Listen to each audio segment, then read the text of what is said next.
Since I'm being recorded, Klinkhammer, Kirk Klinkhammer. So this morning I'm going to go through the pack. If you have questions, ask. In a lot of ways, it's not so much of an operational thing. It's probably more of a historic knowledge because you use the packs. It's not like you haven't used them before. So I'm just kind of going to go through some things. I'm going to try and hit kind of the reason why it's designed like that, how it functions and all that stuff. And then I'm going to do the face piece. We're going to talk about radio software changes that your group has done to the radios. That'll make the mask perform better, probably make the radios perform better as well, and then we'll go through the rip pack. If you have questions, like I said, go ahead and ask. I like to go follow the flow of air, so I'll go through cylinder all the way up to the face piece, and then we'll move from there. So just more of an overview. You guys use 5,500 PSI, 45-minute cylinders. The bottles have a 15-year service life in this little box right here, where it looks like a little Hearst spreader in between. That's the manufacturer date. So this bottle is 9 of 19, so by September of 24, it needs to be hydroed. If it's after that date, then it's technically supposed to be pulled out and be hydroed. So coming up this time next year, you'll start seeing epoxy tags on the cylinders with the new hydro. Excuse me. So as you know, this is where the air goes into the first stage reducer. This is the filling port, CGA connection. You do not open up the valve to move air into the cylinder. And then we have the ratcheting hand wheel, which you push in and you turn it off. And that is, they ship from Scott engaged, but it is approved to be disengaged should a department decide to do that. When you go into on the pack,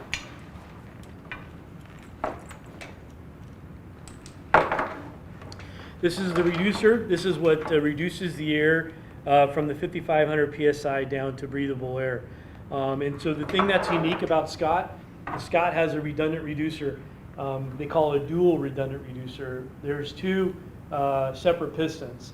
The primary piston here, before I go through that, this was designed in the late 70s from the Project Fires thing that NASA helped funded to make firefighters safer. A lot of products came out of that, leather fire boots, ratchet system and helmets, Kevlar Nomex, 4,500 PSI came out of that, Scott Pack came out of that, and also like the Streamlight Survivor flashlight came out of that. Black & Decker is the one who actually designed that. It was called the Light Lance, and then Streamlight bought the rights to that. But that is what moved from the elephant trunk style packs, if you remember those. Some of you might remember those, some might not, but they had the yellow and the red knob. They had the big elephant trunk that came down. So when they were, the fire service wanted to go to newer technology breathing apparatus, that is what Project Fires was doing. And so when Scott was chosen to design the next generation of breathing apparatus, they wanted to have that backup. That red knob on those packs was a manual bypass. You could open it a little bit, give yourself air, you could close it. You open it, you give yourself air. And so it had the term bypass because you were bypassing the reducer. And so you were controlling your air. The red knob up here, all manufacturers still to this day call this a bypass. Scott calls this a purge because it doesn't bypass anything. The only thing it probably bypasses, the argument would be your second stage. But if you're not getting air out of your first stage, this does no good. Because if you're not getting air up here, then this doesn't do anything. And so that's kind of a little bit of how the red knob came about. But on the reducer, every other manufacturer has a single piston design. And when those are functioning, they function great. And they probably function 90% of the time. If they fail in the open position. And that's good, because when they fail in the closed position, you get no air. So they fail in the open position. But the problem with open position is the free flows. So what happens is, and I'm not sure that anyone's ever really experienced it, I'm sure Steve knows of departments that have, but when they fail, they overpressurize the second stage, and there's different relief valves within the first stage, and the regulators that allow that air to escape so that it doesn't basically damage the pack. On a Scott pack, this piston runs 67% of the time, and it puts out 85 to 95 PSI into the low pressure hoses. This piston runs 33% of the time, and it puts out about 135 to 150 psi. This piston is what activates the vibe alert. So when you're in a low air alarm and your regulator is going pop, pop, pop, pop, pop, pop, pop, pop, you're on your secondary piston. So what Scott did in the 70s is this is your bypass. This is your red knob from the elephant trunks. The difference is it's automatic. So what that means, if this piston fails for whatever reason, it automatically moves the air to your secondary piston and activates your vibe alert. So in Scott's world, the vibe alert's bad. And what that means is when vibe alert activates, you're either in a low air alarm or there's a problem with your primary piston. If you're in an IDLH environment and your vibe alert activates and you see green on your HUD or you see yellow on your HUD, that means that you have a problem with your primary. So it's time to exit out. There's no reason to jump through a window. You're still on demand air. You're not losing that air, but there's a problem with your breathing apparatus. Okay? So that is also why when you first power on the pack, what activates? The vibe alert. And does it stop? It stops. What that means is that the pack has self-tested the pneumatics and it's ready to go. If that vibe alert continued, there's a problem with the pack. If the vibe alert goes pop, pop, pop, pop, pop, pop, stops, and then there's a pop, pop, or pop, pop, pop, pop, pop, that's what we call creep. And what that means is that air is getting around the O-rings, getting around the ceiling pistons in there, and is creeping to the other side of the house, and it's causing the vibe alert to go off. And that pack needs to be tagged and taken out of service. And then the techs can fix the creep. Okay? You want that thing to go pop, pop, pop, stop, and nothing. That's the design of this, and you'll see on the pack, piston 1, piston 2. We have the UAC on this side. This is basically the universal RIC connection. It's an equalization. It does not transfill. You plug a RIP pack in. If the RIP pack's got more air, then it equalizes into a pack. There have been instances where, believe it or not, SCBA has more air than the RIP pack, and Scott has a check valve to where air never leaves the pack. That is different than other manufacturers. We do not have transfill. Scott does not have transfill. The benefit is all the air that goes into the tank on the SCBA stays in the tank from a high pressure standpoint. You come up to the electronics. This is the brains of the pack. On a Scott pack, the console is like a mouse to a computer. There's no motion sensor in here. There's really nothing in here. This tells the brains what's going on. So on a Scott, we epoxy the electronics. They go through QA. We pour the electric epoxy in there, and it encases the boards. I'm not going to say it makes it firefighter proof because nothing's firefighter proof, but it's firefighter resistant. It's definitely resistant against moisture and vibration. Moisture and vibration is what ruins electronics for the most part. I always joke, you know, again, most of you are too young in here, but back when VHS recorders came out, VCRs, there was beta and there's VHS. Most video recorders that are still at your grandma's house work perfect, but you could literally move them from one room to the other and then they don't work no more. And it's because those boards vibrated and it just cracked something and it caused it. But if you never touch it, it'll work forever. That's the way it works. This is the same way. What's interesting about this is Scott never knew the impact of vibration in the rigs until they started epoxying their electronics in 07. When they started it, they noticed all of their electronic issues with past devices had gone away because there wasn't the vibration issues that they were having. Powered by 6 AA batteries. You guys don't replace those, but this is where they're at. This cap was designed for information purposes, was really designed to be torqued down with a quarter. So you can't get leverage on a quarter. It's 15 inch-pounds of torque, but doing a quarter puts it at the right spot. And that's not a quarter attached to a pair of vice grips and then cinching it down. It's with fingers. If you over-tighten it, you crush the batteries down and you'll damage cause the batteries to leak, or you'll break the battery boards. You push the yellow button, you'll go blue, that's a software revision, and then it goes green, your batteries are good. If it's red, you're at 30%. Cylinder retention strap is self-explanatory. Once these are adjusted, they almost are never adjusted again. You get up to the harness. This is some things that are different, or unique, I should say. The DRL is a drag rescue loop. This is deployable. This is rated at 1,000 pounds of drag weight. It's not a carry strap. You could carry it, but it's not designed. It was designed as a drag rescue loop. So 1,000 pounds of drag weight. Could you lift and lower with this? Probably, but it's not rated to that. The other thing about the harness is it's completely removable without tools. You could do it within, I can remove it in probably about 4 minutes, 3 minutes, and I put it back on in probably about 4 or 5 minutes. But you can remove it, you can clean it with your outer shell of your turnouts and the extractor. I'm sure that the techs and stuff like that have their plan on how they do it, but it's designed to basically clean it and obviously make it so it's not so dirty. As a shot at you. So the chest strap is a metal chest strap buckle. It's designed to go in this spot. You can move them up here. If you're an individual that likes the chest straps higher, you can dot snap and move these and move it up to this spot to make it higher. You obviously don't want it too high because if you ever get dragged, you don't want it to choke you out. And that is something that can easily happen. Scott does a hardwired HUD, so the wires are impregnated in here. A lot of people have wanted to argue that they see no wires. There's no way it's a hardwired HUD. It is, just all of the individual wires are impregnated into the rubber, and so you just can't see them.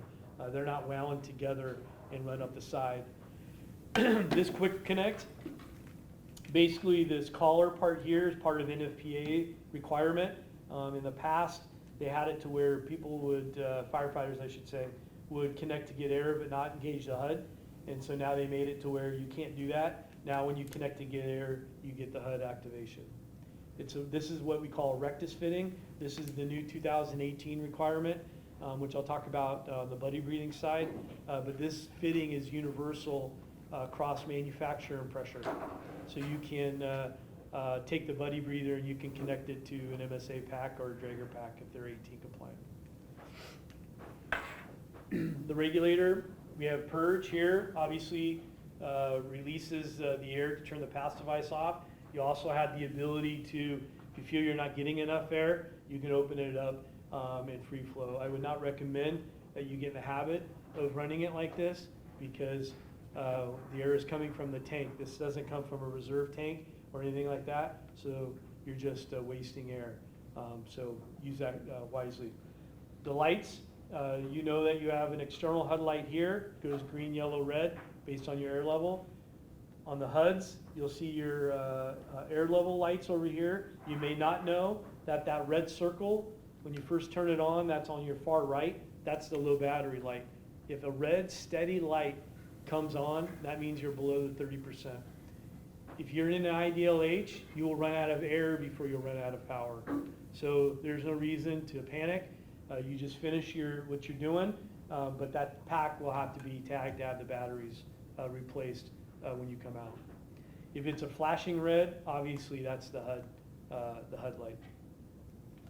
A couple things about the regulator you may not be aware of. These 9 holes up top, these are where the air comes into the face piece. So if you look on your face piece, there's a gap between the nose cup and the lens of the mask. That air coming from the cylinder goes through these holes and comes across the mask like a defroster. So if you ever noticed that your air, you feel your eyelashes flicker a little bit, the air moves across that lens, and then you inhale through your nose cups in the mask, and then you exhale through the mask out through this opening here. When it goes out into the regulator, it comes out through the bottom here. Maybe it could be the top two, but usually it seems to be the bottom. You see it more on winter days when it's really cold. You can see, kind of like the big bull exhale, and you can see the mist coming out through here. This regulator is what Scott, I refer to a wet design. It's designed to be wet. It's going to get wet. So you're not going to have issues of freezing or anything like that, but it's designed to be clean. So you have individually issued regulators. It's important that you take care of them. I'm not saying like the egg when you're in high school and health class that you had to take the egg home for the weekend, but you definitely, hygiene's a good thing. And so you can pour the fresh gear, spray fresh gear on there, run water through it, rinse it out. Not so much from a disinfectant standpoint, because it's your regulator, but from a debris standpoint. If you're on a fire and you have your mask hanging down and insulation gets in here or dirt gets in here, take a bottle of water, take a garden hose and flush water through it. It's going to run right through, swish it around, shake it out, and get the debris out. But be confident that you can connect it to your face piece and go right back in and do what you all do.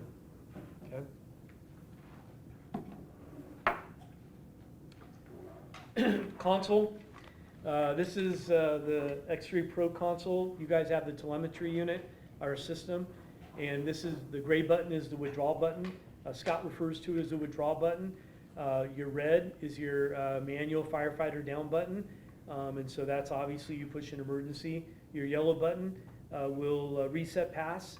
If you're in a pre-alarm and you're standing there listening to an instructor or what have you, you can just push that button and reset the pass device. You don't have to move. If you choose to move, the best movement is tippy toes, up and down motion, and it's literally just like this. You can go like this a little bit too.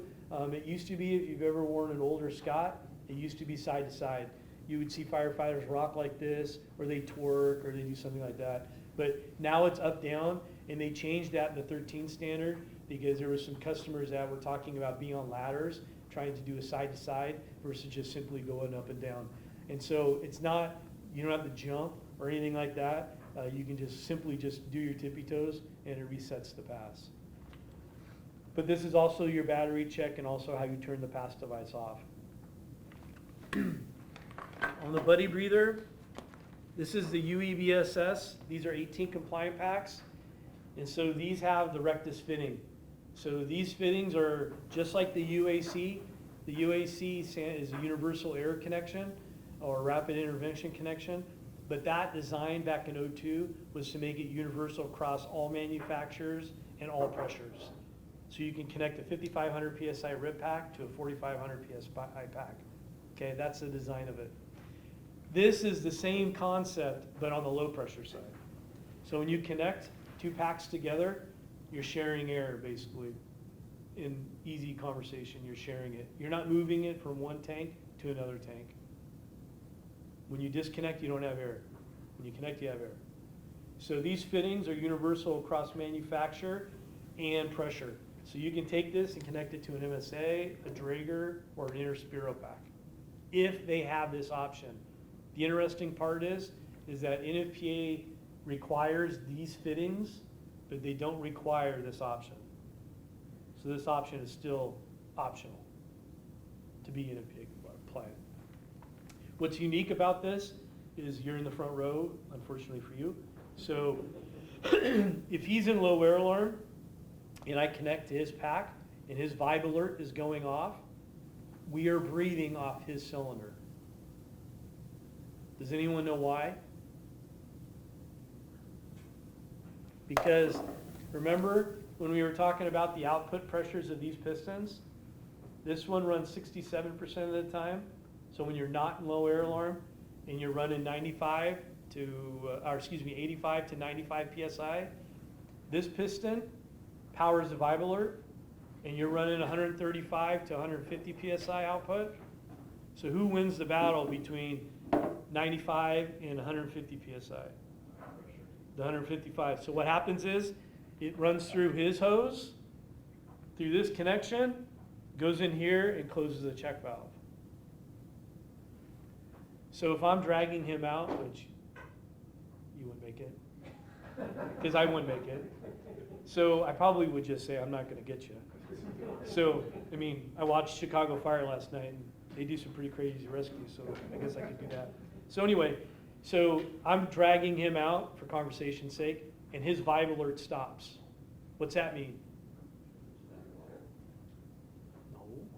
out of air, come on. He's out of air. That means we've transitioned to mine, okay? So we had a conversation on the morning one. You could daisy chain everybody in this room. Everybody could have packs on, male, female, male, female, male, female. You know, the manifold would probably be this big. But literally, if one person goes into low air alarm, the vibe alert, closes the check valve on everybody's packs. Then we breathe it down, and then when the vibe alert stops, then we move to the next one, hits vibe alert. The thing that's important, as we talked about earlier today, is you ever done the air consumption where you breathe all the way down to suck the mask in? You know how the vibe alert stops and you're still breathing? It's because you're below 135 PSI. 135 PSI minimum is what powers the vibe alert. So that's why you get air. So in the example with you and I, if your vibe alert stops, you still have air in there. It's just less than 95 PSI. Because the 95 PSI, my pressure would close his check valve. Because I can't suck it down to zero. Because if you're breathing, we're breathing off your pack, right? And you get to 50 PSI, well, mine puts out 95 PSI. So it goes, that closes your check valve. So you keep that 95, 94 PSI in your tank. Is that going to be worth something? Probably not. But you could disconnect in theory, and probably however many breaths you can get after the vibe alert is probably close to what you would get if you disconnected in a buddy breathing situation. The challenge is in a room like this, you put it on, it's the best thing ever. I can't tell you, Steve can tell you, we have done so many presentations where departments put it on, we're radio, and they're like, oh my gosh, that thing is the best thing ever. I'll take 100 of them. And because it's quiet. When you introduce sound, it changes the whole thing. And the reason is because just like you're listening to me now, you're hearing from the day you were born, you're hearing through your ears the same way today that you did when you were, just born. This is not through the same channels of that.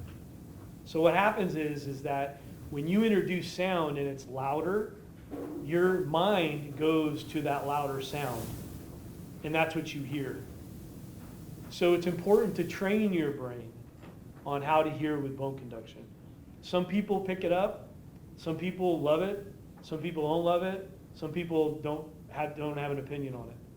The key is that you have to understand and listen the right way. And to put it in kind of layman's terms, you're sitting on a plane, you're watching a movie, you have your AirPods in, people behind you are talking, someone says a word that triggers your brain, and you know how you can switch in your mind, and now you listen to their conversation while the movie's still playing in your head? It's exactly the same thing.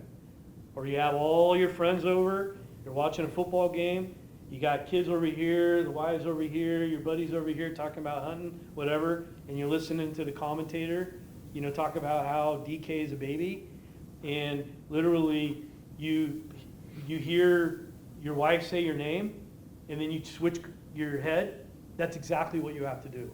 And it takes a while to get there. So what we have found, Steve and I, is if you put one earplug in, it's like if you ever plug your ears and talk, you know how you hear your voice in your head? You put one earplug in, it amplifies the bone conduction, but it allows you to hear all the sounds around you. Or you put the mask on and you connect it to your radio, you wear it while you're doing your treadmill or while you're doing your Stairmaster or whatever, and you put AirPods in and listen to music and just listen to dispatch rolling, and you have music.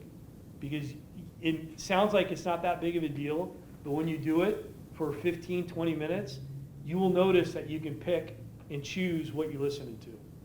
And that is key to this mask. If you don't like it, we have a solution for that. And I'm going to show you the solution. But that is the most important part. The other part is the communication outbound. Everybody in this room will agree the communication from the firefighter to command has to be great. Because your lives depend. If you call a Mayday, do you want command to go, what was that? No, you want command to be able to hear the Mayday, be able to hear where your last position was, and be able to hear what the problem is. If you don't have that, if you've ever listened to line of duty, death radio transmissions, I can't tell you the amount of time you hear, "Can you repeat that? What was that? Where are you at?" And that's not the time that you want that to happen. And then the other thing is the firefighter will tell you that the transmission from command sucks. And that isn't because of the command doing something wrong. It's because the environment you're in is so noisy that you didn't hear what they said.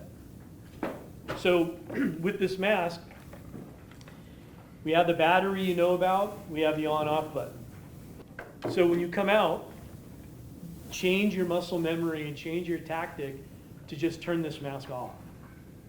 When I was here a month ago or so, the original kind of design was to make this turn Bluetooth on and off. And the challenge with turning that on, and we tested it, is that when you turn it off, it just disconnects the radio from the mask because it turns the Bluetooth off. You don't know that though. You don't know that it takes 7 seconds to fire back up and reconnect to that mask. So you're sitting here, 7 seconds seems like an eternity. You keep pushing the button. Now you don't know if the Bluetooth's off or the Bluetooth's on, right? The key is when you come out of the structure fire, you're not in IDLH anymore. Pinch this down, wait for it to say powered off. Once it's powered off, this goes back to the way that it works when you're on NDA. This is your mic. This is where the radio transmission comes through.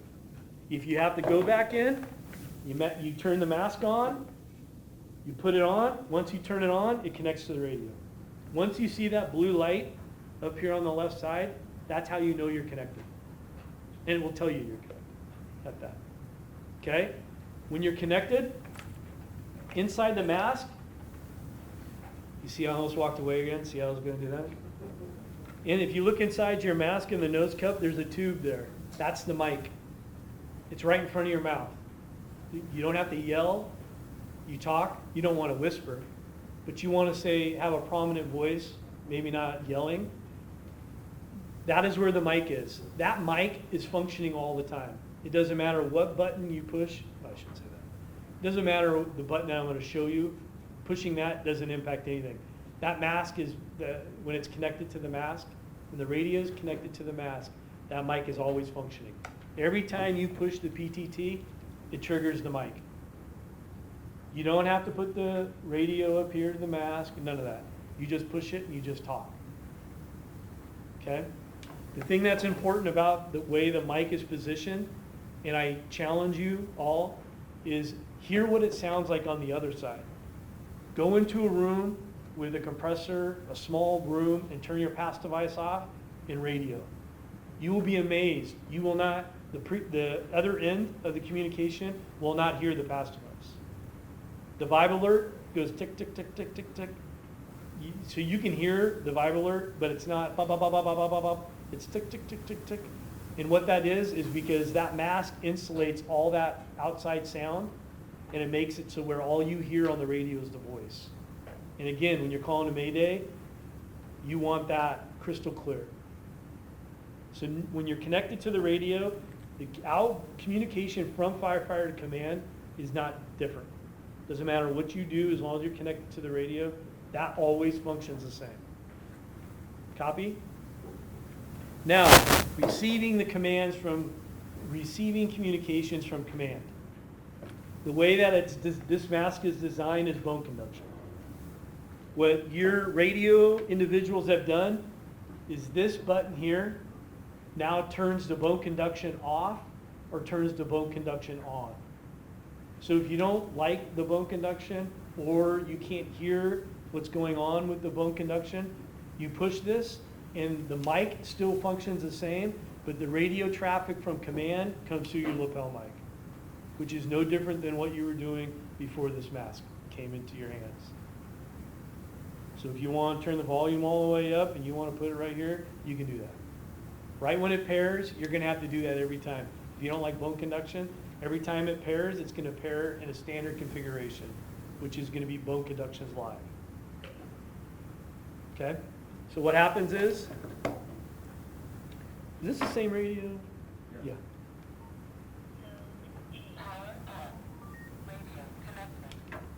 So So what'll happen is right now it's bone conduction mode. So if I push this button, you'll hear a beep on the radio. Now bone conduction isn't working. Now when I go back, you're going to hear a beep in the mask. Now I'm back to bone conduction mode. The key is your outgoing transmission never changes. This mic, when you're connected to the mask, never activates on a PTT. All they've done is changed how you're hearing communications to you. Okay? The volume, basically it's one gets you the max. One down puts you to medium. One more down goes to the lower. We recommend running water over them, and I would recommend that you clean these at the end of your shift. And I say it because if water gets in that mic tube, it's not going to damage the microphone, but it's going to muffle your sound. When you do it at the end of your shift, it's going to dry out.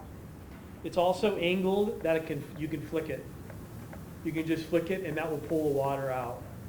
But again, if you rinse it, you wash your mask, and you hang it up to dry at the end of your shift, you'll be good. If you want to do it before your shift, that's fine. Just really make sure that you flick that tube to get that water out, or maybe not submerge it in water and just run water over it. Okay? The other thing that your radio peeps did is they changed the settings. I was here a month ago, and it was like night and day. The transmission from firefighter to firefighter on the radio, it sounded muffled like you were talking in a paper bag. But from dispatch, it was clear and loud. And so the settings have changed on the radio to make that performance better, which is going to be explained to you here in a few minutes. This mask is a little different than the AV3000 mask. You really want to do your chin first and get your chin in there, but cinch up the temples first. You want the temples, this mask, if you cinch the bottoms first, it wants to pop the mask out like this, and you're going to have forehead challenges. So the best way to do it is to cinch up that temple and then do the bottom one snug. So basically,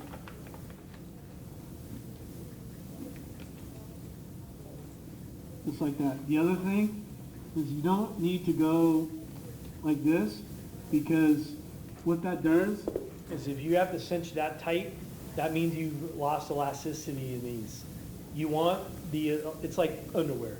You want your underwear to have elasticity. You want these to have elasticity, because this is what allows the mask to move. If you do it super tight and these don't have the give and go, then what happens is when that mask moves on your face, it's changed the whole dynamics because it doesn't pull back to that. Okay? These are under warranty, so every time there's fit testing, these should always be looked at. Okay? If they are like this, and I've seen actually, this mask right here, when it's pulled out like that, then it's lost its elasticity and it's just gone straight. The other thing is do not tape these. These masks are submitted to NIOSH NFPA in a specific configuration. Would these masks ever cause injury or harm? Probably not, but in a certain situation they could probably melt and they probably burn your skin. And they're not approved in that function, to be used in that way. You guys use the Faust Attack. This is a 5,500 PSI rip pack. It's got a 45-minute bottle in it. On the rip pack itself, there's a gauge, and then there's a low air whistle. This low air whistle goes off at 25%. There is no NIOSH NFPA standard on rip packs. Rip packs can be in any color, flavor, options. There is no rule. So we put a low air, or Scott put a low air whistle on there, and it goes at 25%. This is also where you turn the valve on. So you basically can pressurize the RIT system by opening up that valve. On the low pressure side, there's a mask. This mask has no nose cup. Designed that way so you can read lips, you can see lips, that kind of thing. The regulator and the RIT packs do not have the vibe alert. These will not activate. It's not going to activate 25%, and they did that for a number of reasons. but there is no vibe alert in the RIT nor HUD for that matter. There's a 6-foot UEVSS connection, so you can connect the RIT regulator. You can also connect the regulator from the pack as well. And so there's also the easy flow regulator in here. You can tell the easy flow with the button up top. And this is for the few individuals that are running the 83,000 phase pieces because of fit issues with the vision. Okay? On our radios before, you could actually go through and change the profile settings of how the radio operated. What we did is we got their code plug. That seemed to work really well. We actually got a few of them, kind of tested them out, picked which one we thought worked the best, and that is now defaulted on all the radios, so you can't change that. What we're noticing is a lot more clear transmissions going out through the mask. So I would encourage you guys to, one, use the Bluetooth function, test out the clarity, and build up that confidence that hopefully we've worked out all the bugs and the system's working how it's designed to. You go out and do that on the fire ground. You can just practice it sitting in the station. I think a really good thing to do is send somebody into another room and practice your Mayday transmissions, because you're talking a lot when you're doing that, and you can hear the clarity. So hopefully that's been worked out. If you are noticing that your transmissions are still muffled, take your radio and have it connected to another mask. If it's clear, then the issue is with your mask. Maybe it's the microphone piece has slipped through the nose cup, or there's water in there or something like that. If it's still muffled on a second mask, then most likely the issue is the radio and the lapel mic. A lot of people are wearing their radios on radio harnesses. They're throwing them around in and out of rigs on chairs and stuff like that. And this is always going to be the weakest point on our radios. And our radios are about 10 years old anyways. So if it is still muffled, you can tag that radio, and we can take a look at it and see if it is the lapel piece. And if we need to swap it out or do a repair on it, we can do that.